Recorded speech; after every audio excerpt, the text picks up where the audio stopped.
Halo, apa kabar semua? Jumpa lagi bersama Asiri, alur singkat cerita film.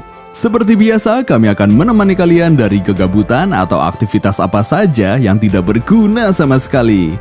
Bagi kalian yang sedang bingung mencari film, kami akan sajikan alur cerita film apa saja yang membuat kalian semakin tegang dan bergairah. Film yang dibahas kali ini berjudul Invictus, dirilis pada tahun 2009. Film ini diangkat dari sebuah kisah nyata yang mengisahkan perjuangan Nelson Mandela dalam melakukan rekonsiliasi di negara Afrika Selatan setelah dirinya terpilih menjadi presiden kulit hitam pertama di Afrika Selatan.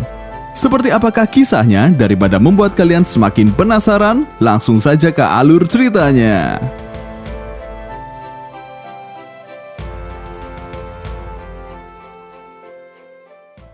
Diperlihatkan warga kulit hitam Afrika Selatan sedang bersukacita karena salah satu pejuangnya dibebaskan dari penjara setelah menjadi tahanan politik selama 27 tahun di Robben Island.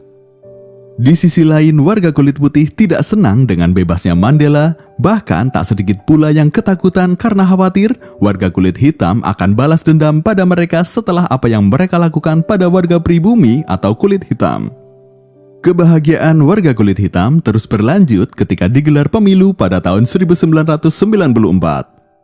Pada pemilu kali ini, untuk pertama kalinya warga kulit hitam boleh memberikan hak suaranya.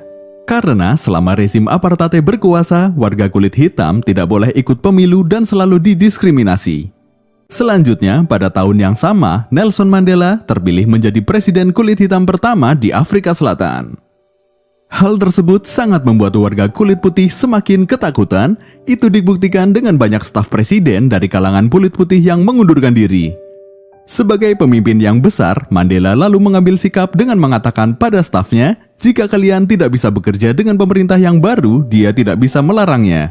Namun, jika kalian mengundurkan diri karena takut, maka itu janganlah kalian lakukan karena saya adalah presiden untuk semuanya, negara yang multiras. Dan Mandela juga mengatakan masih membutuhkan staf dari pemerintahan lama. Tak hanya itu, Mandela juga masih menugaskan pas pampres dari warga kulit putih. Mandela memerintahkan kepada Kolonel Jason, komandan pas pampres yang kebetulan berkulit hitam, agar dapat bekerja sama dengan mereka.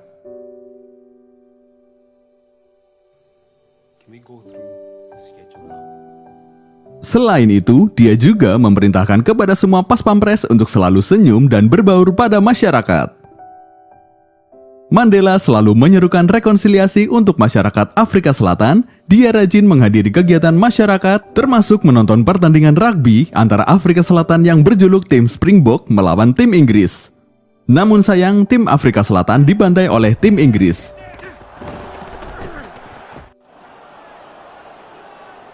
Kejadian ini menuai kecaman dari masyarakat, bahkan karena hal itu, pihak Komite Olahraga Afrika Selatan akan melakukan reformasi di timnas rugby, termasuk akan menggantikan julukan, simbol, dan warna gold and green sebagai warna kebanggaan timnas rugby, karena mereka menilai itu adalah warisan rezim apartheid.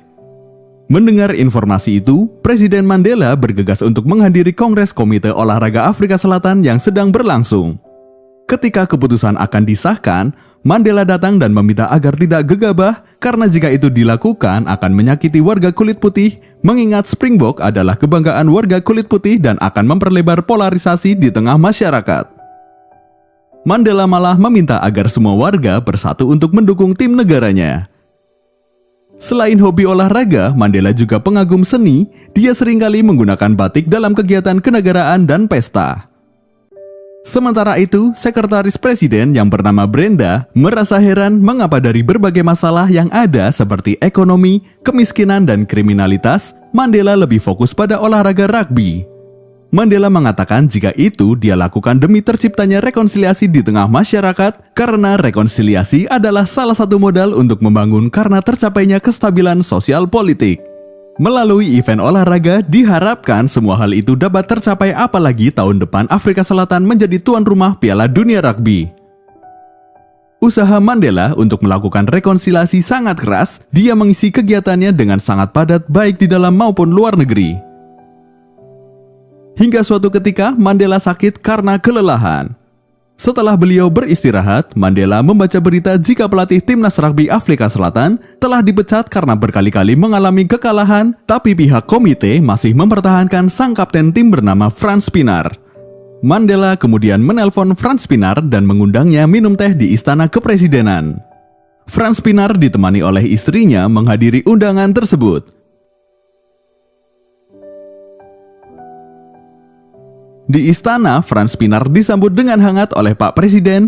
Pak Presiden menanyakan filosofinya tentang kepemimpinan dan siapa yang menginspirasinya dalam bertanding. Mandela mengatakan jika negara ini sedang butuh inspirasi agar negara ini bangkit. Mandela juga mengatakan ketika di dalam penjara dia terinspirasi oleh puisi yang berjudul Invictus pada zaman Victoria yang berarti tak terjajah dan menang. Selepas pertemuan itu, Frans Pienaar baru tersadar jika itu adalah kata-kata simbolik yang berarti tim Springboks harus menang dalam Piala Dunia. Presiden Mandela kemudian memanggil manajer tim dan melakukan kajian olahraga rugby.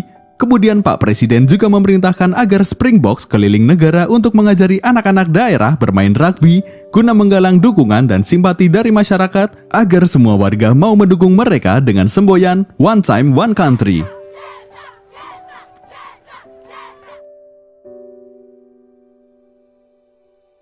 Dan acara tersebut disiarkan di televisi sehingga Mandela dan kabinetnya dapat menonton dari istana. Perhelatan Piala Dunia Rugby dimulai. Sebelum sesi latihan dimulai, sang kapten membagikan lirik lagu kebanggaan rakyat Afrika dan menyanyikannya sebagai penyemangat. Namun para pemain yang kebanyakan warga kulit putih menolak menyanyikan lagu tersebut karena sentimen ras belum sepenuhnya hilang. Di sisi lain, Mandela sangat mendukung timnas rugby Afrika Selatan. Dukungan itu dia berikan melalui televisi, bahkan dia juga menyempatkan untuk hadir ke pusat latihan timnas untuk menyemangati para pejuang olahraga itu. Mandela pun dihadiahi topi kebanggaan Springboks yang membuat Mandela sangat tersanjung. Tak lupa sebelum pergi, Mandela juga memberikan sajak yang selalu menginspirasinya berjudul Invictus, karya William Ernest yang berarti tak terjajah dan tak terkalahkan kepada sang kapten sebagai penyemangat. Perjuangan timnas Afrika Selatan menuai hasilnya. Mereka sanggup mengalahkan lawan-lawannya hingga mencapai semifinal.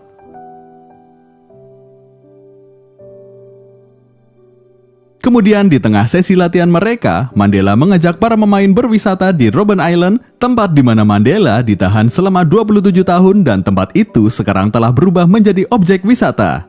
Di sana, Frans Pienaar tertegun melihat kamar tahanan Mandela. Dengan tempat sekecil itu, dapat melahirkan pemimpin besar yang sanggup memaafkan orang-orang yang menyakitinya, serta merangkul mereka untuk maju bersama. Lalu Frans teringat dengan sajak yang diberikan oleh sang presiden, bahwa kita akan selalu bisa melewati tantangan meski peluang sangat kecil. Masalah hasil Tuhan telah menentukan, tetapi kita harus berusaha dan menentukan jalan. Selanjutnya, pertandingan semifinal dilakukan. Tim Afrika Selatan berhasil mengalahkan Prancis dan berhak melaju ke final. Hasil demikian membuat semua orang senang karena itu di luar dugaan.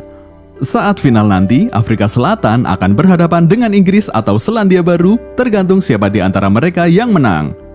Dalam pertandingan itu, Selandia Baru tampak mudah membantai Inggris. Tim Selandia Baru yang berjuluk All Black itu menjadi momok yang menakutkan bagi Afrika Selatan. Apalagi dalam tim All Black terdapat pemain tinggi besar dan lincah yang sulit dikalahkan. Sementara itu, para pemain tim Afrika Selatan tetap berlatih agar tetap prima hingga hari pertandingan final pun tiba. Para masyarakat berbondong-bondong ke stadion untuk mendukung tim kesayangan mereka. Para masyarakat lain juga telah bersiap menonton dan mendengarkan melalui televisi dan radio baik di rumah, kafe maupun di jalanan. Pada saat itu, perhatian semua orang tertuju untuk mendukung tim Afrika Selatan. Tak peduli ras, golongan, umur, dan warna kulit mereka. Pak Presiden juga memerintahkan pilotnya untuk menerbangkan pesawat di atas stadium dan bertuliskan Good Luck Box untuk menyemangati tim Springboks dan sukses membuat riuh penonton. Setelah itu, Mandela masuk stadion dan menyalami semua pemain tim. Pertandingan pun dimulai. Springboks menggunakan taktik bertahan. Meskipun demikian, mereka tetap kebobolan 3-0 pada babak pertama. Drama permainan terus berlanjut hingga akhirnya tim Afrika Selatan dapat menyamakan kedudukan menjadi 3-3 yang membuat situasi semakin tegang. Kondisi ini sampai pertandingan usai hingga diadakan adu penalti. Melalui tendangan Jose Ranski, akhirnya tim Afrika Selatan menang di Piala Dunia Rugby. Para supporter turun ke jalan merayakan kemenangan tim kesayangannya sekaligus negaranya. Tak hanya itu, semua warga bersatu merayakan kemenangan bersama. Tak ada lagi rasis, dikotomi, dan polarisasi. Sekarang mereka telah bersatu menjadi warga Afrika Selatan. Dan usaha Mandela untuk melakukan rekonsiliasi berhasil. Mandela pun sangat bersyukur pada Tuhan atas anugerah yang diberikan.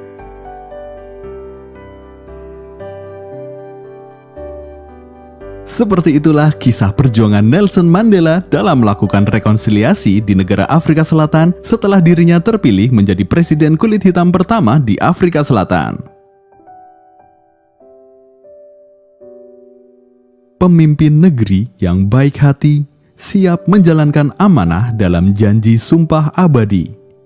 Menyusun strategi untuk membangun kemajuan negeri, jauh dari korupsi, tak ada intimidasi, mencintai rakyat sendiri tanpa membeda-bedakan setiap generasi, karena pemimpin yang baik hati akan menjadi inspirasi dengan segumpal prestasi. Terima kasih dan sampai jumpa di alur cerita selanjutnya.